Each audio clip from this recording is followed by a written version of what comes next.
There we go. All right, folks. Well, thank you for coming to my ink session this morning. This is a discussion. So I don't have a lot of information to present to you. I'm not teaching a specific tech skill, but I just volunteered. Like, I've been running this club. So just background. I run the strategy club, and I've been doing it for a bunch of years. I absorbed the chess club, and then those, you remember Dave White, he used to run like this like Xbox club. And so as these other groups kind of like faded out, I sort of absorbed all of these people. And so I just went with a broad category. And so like my personal interest is board games. And so I just kind of want to provide an opportunity. And so I run this club, the strategy club. It was an in-person club. We met every other Wednesday, and one of my goals with the club were always to help kids find the other people in the building who share their interests, kind of facilitate friendships. It was just a social, and I've always kept it really casual. It was like a drop-in open gaming club. And then I had this other like softer skill goal of getting kids to unplug, because I felt like kids do so much video games and they're missing out on these face-to-face opportunities, and that's what high school should be about. So then, COVID happens, and then we're all at home, and I'm like, oh my goodness, like, what do I do? Because so now, so everything's been flipped upside down. So now it's, okay, I need to run my club digitally and virtually, and I need to get kids online. And so it was a complete pivot for me. It was like going the other direction.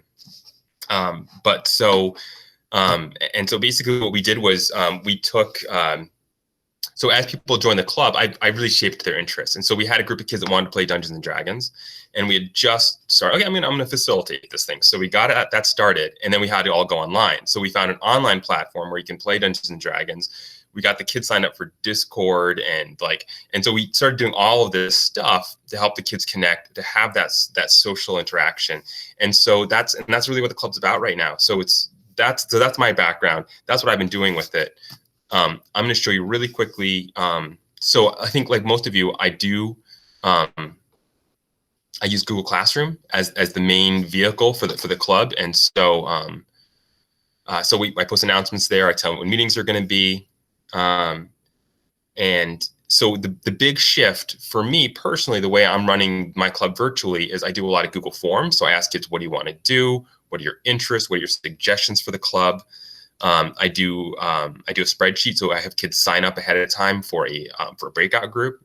So I'll put any activity that kids recommend, like suggest they wanted to do. I put it there, and then it's out there a week before the club meeting. Kids can sign up. I want to do this breakout or that breakout, and then I'm now using the new Google Meet breakout feature. So I'll name that group.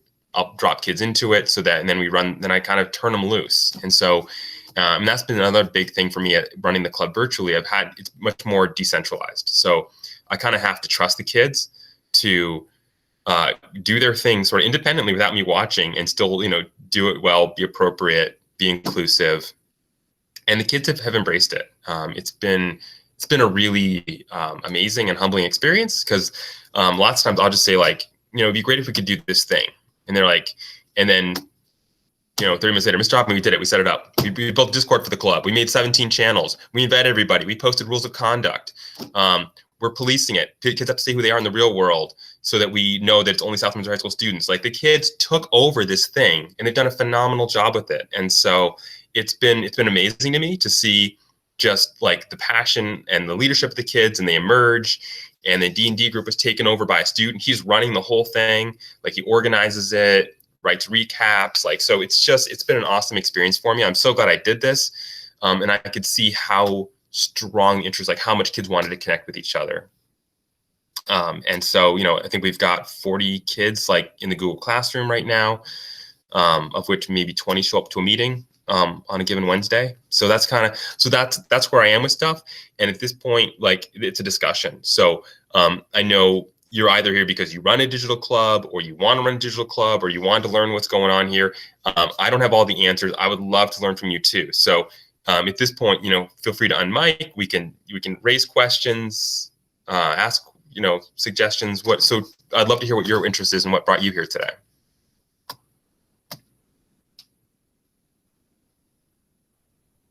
All right, I'll go first.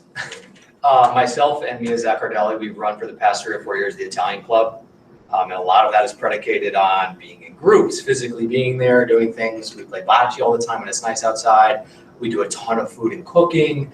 We do hands-on activities in different Italian card games and movies and trivia nights.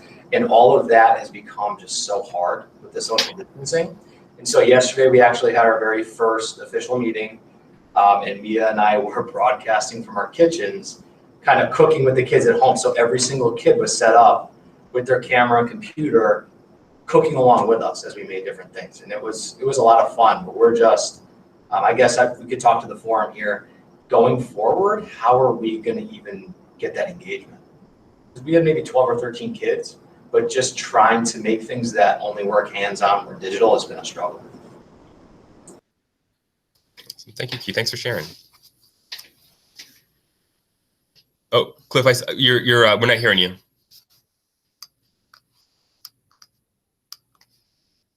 There we go. We just had our first virtual cooking club, Keith, so I can totally hear what you were saying. We did it in the kitchen in 105, and the kids were at home. And one thing that I wasn't sure how to proceed with some of the things with cooking club is I didn't know, like, with parent permission, like what that was going to be like. Like, are these kids used to being in the kitchen? So I actually made a permission slip for our club kids, and so every month I'll do a permission slip just so the parents know that this is happening. Also, we recorded our cooking club session so that if a kid couldn't make it, they were able to see what everybody was doing, at a later time asynchronously. So that was kind of different, but it was a weird shift because normally, kind of like what Keith was saying, you're with the kids and you're like guiding them and you're helping them. And now it's just like a cooking show. It's like me and Liz, like showboating, and trying not to burn the school down. So it was just like kind of a different vibe there. I'm also the advisor right now for the Black Student Alliance. And we had our first informational meeting, and it was like a traditional Google Meet. But I was just kind of thinking ahead, like just the coziness you have and the feeling of safety within a physical classroom, talking about controversial issues, talking about personal experiences. So I'm interested to see what that could look like with us being so spread out and not maybe knowing who's in the room or who's hearing what. So that's something that I'm kind of thinking about for future club meetings. Awesome. Thank you for that. I like how you brought the permission slip piece and then how you recorded and posted the meeting for kids who couldn't be there. So those are great ideas. Anybody else want to share about what they're doing with clubs? Sure. Well, with Unified Theater, there's like two things. We have the executive board that runs things and they meet every week. So we've been meeting several times already. Because usually in the fall, we have a leadership conference for, the leaders of other clubs. And we have speakers and all that great stuff. And it's a full day, in-school field trip for them. And so that's not happening. So we are going to be doing something virtual, I think, in December. And so we're going to be speaking. The executive board is arranging for that conference to help student leaders figure out how to help lead a virtual club. So kind of like what we're doing, but for the kids. So I'm interested how that'll turn out because, of course, the student leaders typically, love coming to that because it's an in-school field trip. They get the day off from their classes, and if this is just, a Zoom meeting, I hope we still have good attendance at it. We'll see. But kids are really still acting as they normally would in terms of facilitating, like reaching out to teachers and to you guys, the club facilitators and advisors, and finding out who they want to bring in and represent for their club at this leadership conference.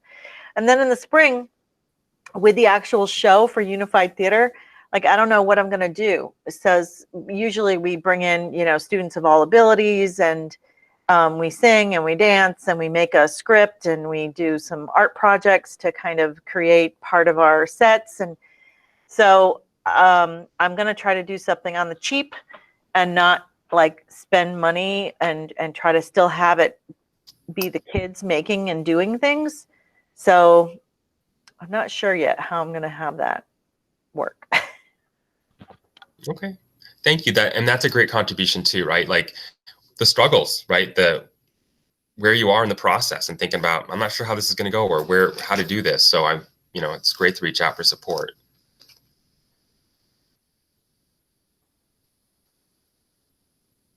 You just want to jump in? Sure. I coach the math team, and this is a kind of a weird year, but we are competing. Our league, we compete with about 30 other schools in the Hartford area. Normally we would go to meets and we would travel, and all 30 teams, all 30 schools would compete at the same place. We do that once a month. Now we're doing it virtually. So, I mean, that part I've kind of gotten figured out about how to do it in a way that I can kind of watch them and monitor them, kind of like it's more of a class than a club. But when we have our club days, before we would just meet, and it was kind of chaotic. You would think we meet on Friday afternoons because that's the only day these kids have that is available. And so, yeah, I meet Friday afternoons every week. But one thing that the meetings are weird though. I'm used to like the kids get here and I have like 40 kids in my classroom, like all just like shouting about math because they love it. And then other stuff too. It is their social time, and sometimes it's hard to get them focused enough to actually talk about anything. But a lot of it was like, meeting the kids where they are. Like some kids are ninth graders and they don't know any of the math. So we'd have some of the upperclassmen teach things and stuff. And it's really weird in this environment because I have like 40 kids on a Google Meet and they're all just staring at me like, now I'm in charge. So it was very, I give them what they need, but it was very much student run. A couple things that I did, we're doing actually more competitions. Before we just focused on our league, but now I'm trying to give them more opportunities to compete. So we're competing in this national math league. It's all virtual, and it's like a bracketed tournament. So we're in halfway through qualifying, and we got to be one of the top teams in the country right now, and we might be in like the top bracket. So it's just another opportunity just to try different types of things, and then opportunities for smaller groups to get together and make teams to compete in different competitions across the country. So that's kind of fun. But again, the struggle right now is like during those regular meetings that we meet once a week, I'm like, I posted a whole bunch of stuff. You can study that. You can work on these things. I haven't really tried breakout rooms. We did have, as part of this new competition, we had a collaborative portion. So I broke them into teams by breakout groups. And that was really cool because I could jump from room to room and these kids were talking about math and stuff. A little tougher now because that part of the competition's done. But I'm trying to think, would breakout rooms work better? Would it actually get kids talking? I think some of the younger kids who might ask questions like in a group when it's in front of everybody, kids are like, I don't want to admit to not knowing any of that stuff. So it's a little bit tricky to kind of get the kids engaged a little bit more. But it's so I'm kind of looking at breakout rooms. I'm putting a lot of the onus on the upperclassmen, and they've been great. They made some Kahoots and stuff, but I'm hoping for them to kind of find ways to get kids a little bit more involved. Oh, that's great. Thank you. Thank you for sharing with us what you're doing with that club. Yeah, I mean, I've had good success with breakout groups, and the kids, I think especially if you can tap a few upperclassmen to facilitate or just keep a handle on things. Yeah, like someone who can, until you get to that next group, that has been going well with my club. I do the science fiction fantasy club, and we've had 2 meetings, and the first meeting was just kind of like talk about what you want to do and talk to each other and share any like recommendations of like science fiction or fantasy like books or movies, and that was fine. It was just like a Google Meet. The next meeting, we actually watched a film, and that was fine. Like I can share my screen and they can watch the movie on their screen through the Meet, and then they were like chatting about it on the side. So that worked out. And our next meeting is going to be like a creative writing session. So I'm not too sure how that one should go, because we'll meet, I'll give them some like prompts that they could use if they don't have anything they're working on. But then I figure maybe I'll just have them like turn off their camera if they want to while they're writing, and then check back in at the end if they want to share. But yeah, I'm not completely solidified on that.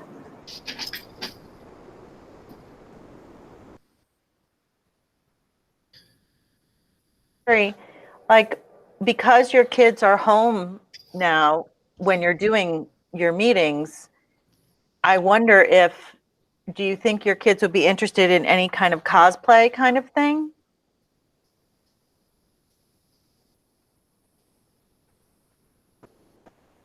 Was that to me, Terry? Yeah, Okay. I don't know. I can ask them.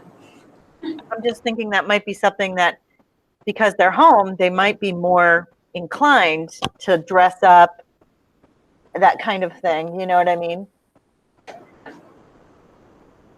And Sherry, I'm so glad you talked about your experience screening or streaming the movie. Oh yeah. Because I always assumed when I was doing stuff in class that, you know, the audio quality, the experience would be better if the kids at home just watched it and then I showed it to the kids in front of me, like in a classroom setting. But that idea of having that, you know, the back channel with the chatting, and that's really where the community gets built. So I really am thinking about things differently now that you mentioned that. So thank you. Yeah, no problem. And I know, like, it sounds like you have questions about what you want students to do. And one of the things that I do with my club is, because like an assignment shows up differently on PowerSchool. I mean, on Google Classroom. So I actually, when I'm going to have a meeting, I make an assignment for the meeting, and it's just I pick question, and it's sometimes what do you want to do this week, or I'll just put it out there. But then it ends up on their calendar, ends up on their to-do list, and it's a reminder. So I would recommend that. Throw out a question to the kids, like, what do you guys want to do with this meeting, or does anyone want to try cosplay, or does anyone want to, you know, like it's a quick thing, but mostly it's there as a reminder to the kids that we're having a meeting that day at that time. And I think in Google Meets there might be think you can like do polls and stuff now too with kids. I don't know how to use that function, but I know that's a new function in Google Meet. You can like do a poll and like have kids poll and do questions like that too. So since I'm unmuted, I'm Mary Nolan, I'm new here, and I'm not running any virtual clubs. I've met a few of you, hi. But I really kind of just hopped on because I want to know what our students here at the high school are doing. And, you know, I'm a special education teacher with 9th and 10th graders. So the more I learn about what extracurriculars are for our students, the more I can like encourage them to get more involved, and then I'll know what's going on a little bit more. So that's just why I'm here taking lots of great notes. And it seems like, you know, we're struggling with the clubs with the same things we might be struggling with in classes. And that's, you know, how do we engage students virtually? And, you know, it sounds like a very similar concern. You know, I was even thinking like Keith, you were talking about maybe how you get more kids to get involved, and maybe just offer, be like, hey, at the next club, everybody bring a friend, you know, even something like that to just encourage the attendance, you know. Something I noticed, and I want to say welcome, Mary. Great to see you in this meet. Something I noticed for Cooking Club is we actually got different kids that like they never would have been able to do Cooking Club before, but because of the virtual format, whether it was the recorded video or the live experience, we got like more boys, and we just got like a different mix of people. So I did not anticipate that. And same thing for the Black Student Alliance. We got kids I had never seen all of last year, and they weren't freshmen. So it was very interesting. So in a way, you know, it does kind of broaden your audience if they know, like you say, Mary, that the club is out there and, you know, people are talking about it.